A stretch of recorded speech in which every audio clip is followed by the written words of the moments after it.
Of course, it is a Wednesday, so that means we are joined each and every week by the one and only Dave Weinberg. Joins us on the Boardwalk Hotline and live on Facebook, YouTube, and Twitter here on 97.3 ESPN. Dave, how you doing on this Wednesday? I'm doing well, Josh. How are you? Perfect beach day today. I was just going to ask you how much of your day was spent outside versus inside. I'm assuming it's going to be like a 70-30 split at this point. More like 80-20. Okay. Had to take advantage of that. I was in the neighborhood. All right, there we go. Yeah. So, obviously, with the Eagles, they can't stay out of the news for a variety of reasons, whether purposely or not purposely. I got to start with the signing the other day. When I woke up to the news that the Eagles had signed Ryan Kerrigan, Dave, I almost fell over. I thought that was completely out of left field. I get it now that I have processed it more, but to say I was shocked, I think, is an understatement. Yeah, same here. I mean, he's been a nemesis to the Eagles for so many years, and for them to be able to sign him, that was a total surprise. I know he's a really good fit in the locker room, I would think, as a veteran leader. As you talk about building the culture of a team, I think will really help. I'm just a little not worried, but I'm a little curious as to how he's going to fit in with Jonathan Gannon's defense. I mean, he pretty much was an edge rusher in Washington. I don't know if Gannon's scheme is going to be built around that. I don't know if he has to have his hand in the dirt, which he's done, I guess, he did a few times in Washington, but not consistently. So I'm anxious to see how they incorporate him into the defensive scheme.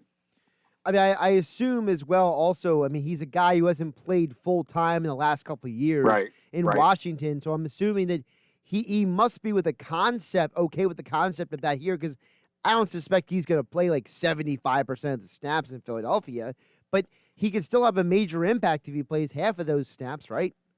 Oh, sure. I mean, he'd be part of that rotation with Brandon Graham, Derek Barnett, Josh Sweat, what have you. And, yeah, I could definitely see that a lot of people are comparing it to the role that Chris Long played with the Eagles in 2017, where he was kind of like a rotational kind of guy, but he had a pretty good year. And maybe that's what they're hoping to get out of Ryan, too. I mean, Chris had a big influence in the locker room as well. So I guess they see Ryan as playing that same kind of role. Well, also the analogy to Long that I make, I know a lot of people like to make that analogy because of their ages and stuff, but Chris also brought an element as a veteran guy to help add to the culture of the Eagles. To me, it was guys like him and Malcolm that were huge in leadership capacities with the Eagles for a few years there. And to me, I have to look at Kerrigan. I'm like, maybe this guy is also adding to the culture that Sirianni wants to kind of, install here in this organization in the post-Peterson era. Yeah, I mean, they already have a few leaders, like we had mentioned before, with Fletcher Cox and Jason Kelsey, Lane Johnson, what have you. But he certainly adds to that atmosphere. Then it can only get better from that. I'm a little worried. I'm not worried, but I was a little surprised, like you were, because they've been claiming about having the desire to get younger, and he's going to be 32, 33 when the season starts. So that doesn't necessarily fit with their strategy. But yeah, the more veteran leaders you can get, the better off you're going to be. Absolutely. Dave Weinberg joining us here on the Boardwalk Hotline here on Game Night on 97.3 ESPN at Dave Weinberg 19 on Twitter. Extra point columns over at 97.3ESPN.com. And speaking of that veteran leadership, I'm listening to Jalen Hurts today, and he's no veteran. He's in his second year. But my goodness, he sounds like a veteran. The way he talks about competition, the rent is due every day. He's talking about all these different things. And I'm sitting here like, man, if there was going to be a guy who has to fill the void of the post-Carson Wentz era, I mean, was there a man born for this job, or what, the way that he carries himself? That's absolutely true, Josh. He's shown that capability almost his entire football career. When you date back to Alabama and Oklahoma, the guy is a leader, and that's what you're looking for in your quarterback. You have to have a guy who can take command of the room, not just your quarterback room and not just your offensive room, but the entire team. You need a guy that is going to put everything on his shoulders if he has to communicate with veterans, rookies, both. And I think Jalen's a great guy to do that. It remains to be seen if he's going to. I assume he's going to be the starter. I would think he would be. But I think the sooner that they make him the starter, the quicker that he can be established that leadership role that they want in a quarterback. I mean, if you leave him dangling like they have been doing, then it's going to take that much more time for him to exert his influence in that locker room. So I think the best thing they can do right now is just say Jalen Hurts is our starter going forward and let him do what he does best, which is lead. Yeah, and the thing with him also is that I know there's a group of people out there who are all like, for lack of a better term, they're just doubters, Dave. They look at him and they're like, well, again, that's Philly, but that's what I was saying. Like, people almost want to find something wrong with people sometimes. You know what I mean? Mm-hmm. And it's like, to me, I always look back on the fact that I don't think in life, not just in sports, but in life, we value the intangibles enough. We don't value things like leadership and hard work enough anymore. We've been kind of toxified by social media and by different things in the world, that we forget that at the end of the day, it's the people who put in the work who get the job done. I see a guy in Hurts who is all about getting the job done. And you know what? I don't know if he's ever going to pass for 4,000 plus yards in a season, but you know what? To me, he looks like and sounds like a winner. And if your quarterback can win you games, I don't really care about all the other stuff, Dave. Yeah, that's true, Josh. I mean, ultimately, it does come down to winning, and he's proven that he can get the job done. Like I said, dating back to college, and in his brief audition last year, I thought he did a pretty. I mean, it was up and down, but he delivered that big win against New Orleans that nobody expected, and I think you're right. It's an undervalued quality. Everybody's more preoccupied, I guess, with some of the other baloney that gets created by social media or what have you. But it ultimately comes down to work ethic, performance, perseverance, dedication, and leadership. And I think Jalen has all those tools in spades. Dave Weinberg joining us here on Game Night on 97.3 ESPN. Of course, Eagles rookie minicamp was last weekend. They're going to have OTAs. They're modifying the offseason after the veterans and the coaching staff met and talked about it. And to me, that's a positive check mark in Sirianni's box, because the Eagles are one of the few teams, not every team in the NFL is doing this. They're literally changing their entire offseason program after talking to veterans. And I think that's a sign for the Eagles to say, hey, Sirianni's listening to the players are buying into him, and I think it's a good first step for everybody involved. Yeah, it is. Like you talked about building culture, the more cooperation and communication they have between this new coaching staff and the veteran players, that can only help them. And you're right, they did a good job of kind of meeting in the middle somewhere instead of the players, insisting that they're not going to attend anything except the mandatory minicamp. Apparently, there's not going to be a mandatory minicamp for the Eagles if I read it right. Correct. But they're going to kind of divvy up the offseason in bits and pieces and take the time to get to know each other. There's not going to be any 11-on-11s or 7-on-7s, but they will have time together to learn the system, to learn what Sirianni and expect of them, and vice versa. And I think it's a good idea.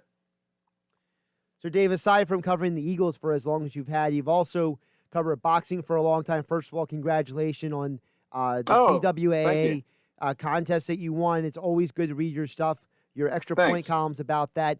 And I am so ready to just throw my fist through a wall when it comes to boxing right now, because this whole fiasco we talked last week, well, is Fury and Joshua going to fight? And now it's, Fury has to fight Wilder. And now Joshua's like, well, Fury needs to figure this out. And I mean, what the heck is going on here, Dave? I mean, I feel like, why can't anybody get their T's crossed and their I's dotted right now?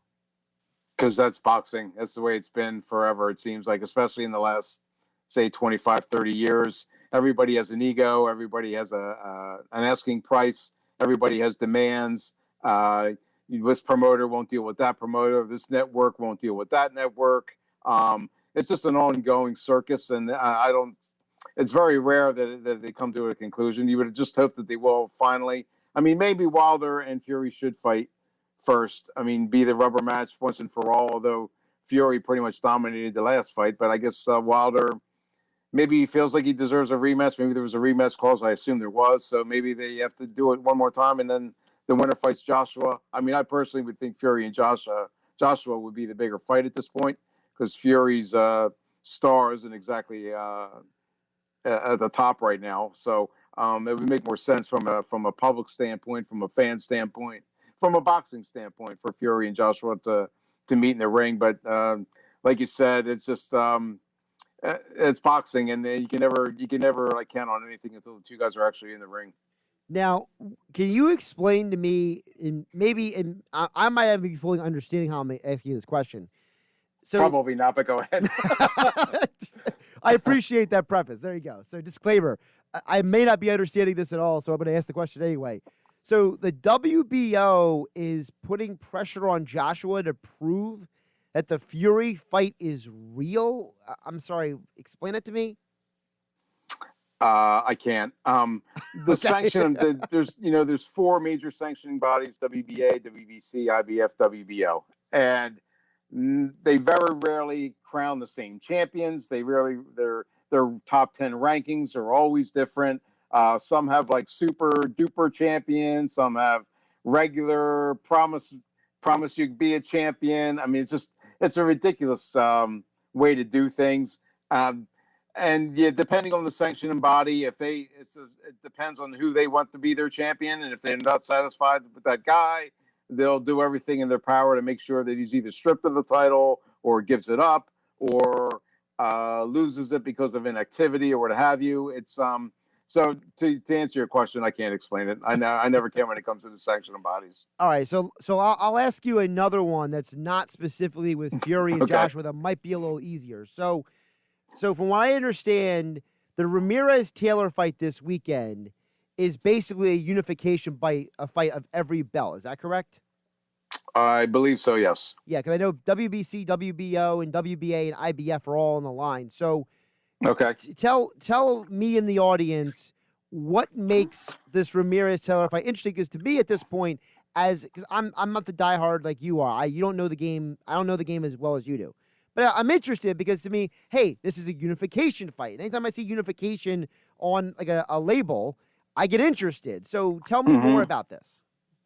Yeah, I mean, anytime you can get two champions to unify a title, that means something because you're going to, depending on the outcome, you're going to have one unified champion, and that means all four sanctioning bodies have to recognize that guy. So yeah, anytime you can get two champions in the ring, it's a big fight. I mean, maybe somebody backed into their title or inherited it or not inherited, but kind of like got it without maybe a valid challenge. Maybe maybe it was a vacant title or what have you. But the fact that you have two champions in the ring, that is significant, and it's going to be a good fight. Yeah, Ramirez and Taylor is this Saturday. All four of those organizational belts on the line for the unification. Dave Weinberg joining us here for a Weinberg Wednesday here on 97.3 ESPN at Dave Weinberg 19 on Twitter. Dave, one more before I let you go. Another no-hitter last night in baseball. Detroit. But the interesting thing is these no-hitters are a lot of guys that most people have no idea who they are. So, including me. Go ahead. Well, so what do we read into that? You're a baseball guy. how do you feel about there being all these no-hitters? Okay, you have all these no-hitters, but yet they're not like the big name pictures. They're not DeGrom. They're not Shohei Ohtani. They're not fill in the blank pitcher out there. Just because to show you the depth of pitching in the major leagues, that there's and it's not necessarily your ace who's going to throw that no hitter. There are rotations of 4 or 5 guys, and it only takes that one special night, that one night or day when one game when everything is just working. That the balls are hit right at guys, or your defense really comes up big, or you strike out guys that you normally wouldn't strike out. It's all 4 pitches or all 3 that you have in your repertoire are right on the money. And, it doesn't happen very often, and you can't automatically count on like the so-called aces being that guy. But it only, like you said, it only takes one person on one night to deliver magic, and that's what's happening. Dave Weinberg, Extra Point columns over at 973ESPN.com at Dave Weinberg 19. And as all guests, he appeared here on Game A on the Boardwalk Honda Hotline. Dave, I will coordinate at some point to find a tire outside so I can flip to catch up to you. So, I'm only good for once a year, so you're going to have to wait till 2022.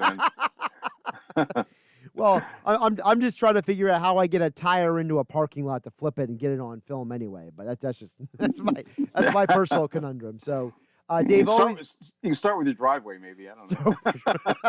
I don't think my driveway's long enough. I think that's a part of the problem. I have the grass around my house like eclipses the driveway at this point. I have way more grass than I have driveway. So I think Gotcha. it doesn't really help with the driveway method. But or maybe I can flip it on the grass. I don't know. I don't know how that would work. There you go. But Dave, always appreciate you jumping on. Have a good one. Thanks, Josh. I appreciate it as always. Talk to you next week.